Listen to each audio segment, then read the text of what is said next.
நமஸ்தே. Part 6 பாருங்கள். ராஷ்டிர பாஷாவில் part 6 translation part 5 வரையும் பார்த்துட்டோம். ரப்பரை பற்றி தான் பார்க்குறோம். ரப்பர்னால் உங்களுக்கு தெரியும் இல்லையா? நம்மளுக்கு ரப்பர் யூஸ் ஆகுது நிறைய இடத்துல. மரத்துலேருந்து அந்த பால்லேருந்து வர்றது தான் ரப்பர்னு சொல்லுவாங்க. அதை தான் பார்க்க போகிறோம் இன்றைக்கி. ரப்பர் घास वृक्ष के दूध से बनाया जाता है. ரப்பர் என்ன பண்ணுறாங்க, ஒரு மரத்துடைய பாலிலிருந்து கொடுக்குறாங்க. ஒரு குறிப்பிட்ட காஸ்னால் குறிப்பிட்ட ஒரு மரத்துடைய பாலிலிருந்து நம்மளுக்கு ப்ரிப்பேர் ஆகுதுன்னு சொல்கிறாங்க. ரப்பர்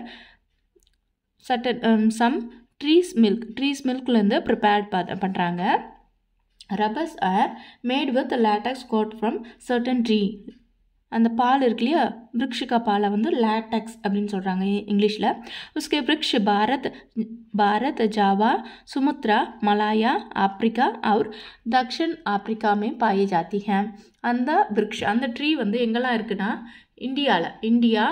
இந்தியாவில் ஜாவாவில், சுமத்ராவில், மலாயாவில், ஆப்ரிக்காவில் அந்த இடத்துலலாம் இருக்குது த ட்ரீ அப்படின்னு சொல்கிறாங்க. தக்ஷிண ஆப்ரிக்காவில் கூட என்ன பண்ணுது, அந்த ஃபவுண்ட் பண்ணுறாங்க, அதில் இருக்குதுன்னு சொல்கிறாங்க. The trees are founded in India, Java, Sumatra, Malaysia, Africa and South Africa. सब रबर को दूध देने वाले लताएं भी होती हैं. லேட்டக்ஸை கொடுக்குற கிவன் க்ரீப்பஸ் கூட இருக்குது. க்ரீப்பஸ்னால் கொடிகள் கூட இருக்குதுன்னு சொல்கிறாங்க. इस प्रकार की लताएं भारत, बर्मा, जावा आदि जगहों पे पाई जाती हैं. அந்த கொடிகள்லாம் எங்கெல்லாம் இருக்குது அப்படின்னா இந்தியாலையும், பர்மாலையும், ஜாவாலையும் அந்த இடத்துலலாம் ஃபவுண்ட் பண்ண முடியும் அப்படின்னு சொல்கிறாங்க.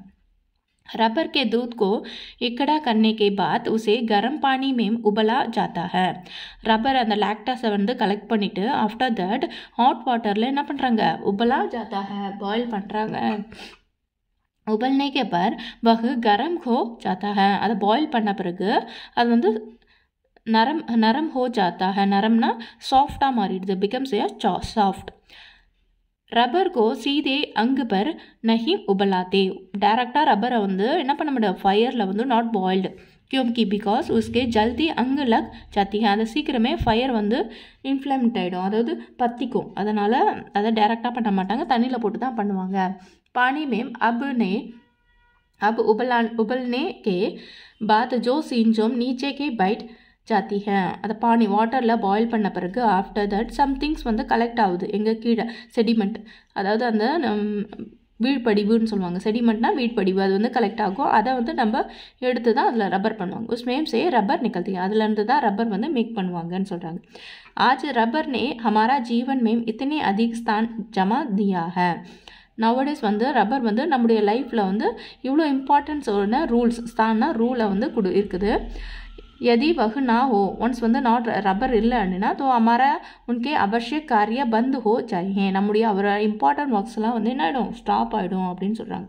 ரப்பர் மெனி இதில் நம்மளுக்கு என்ன பண்ணுறது, யூஸ் ஆகுதுன்னு சொல்கிறாங்க. அதை ஒரு வாட்டி வாசிச்சுட்டு எக்ஸாமுக்கு போங்க, ஈஸியாக உங்களால் படிச்சிட முடியும். ஒரு வாட்டி தமிழில் வாசிக்கிறேன் பாருங்கள். ரப்பர் ஒரு குறிப்பிட்ட மரத்தின் பாலிலிருந்து உருவாக்கப்படுகிறது. அந்த மரங்கள் India, Java, Sumatra, Malaysia, Africa, தென் அமெரிக்கா ஆகிய நாடுகளில் காணப்படுகிறது.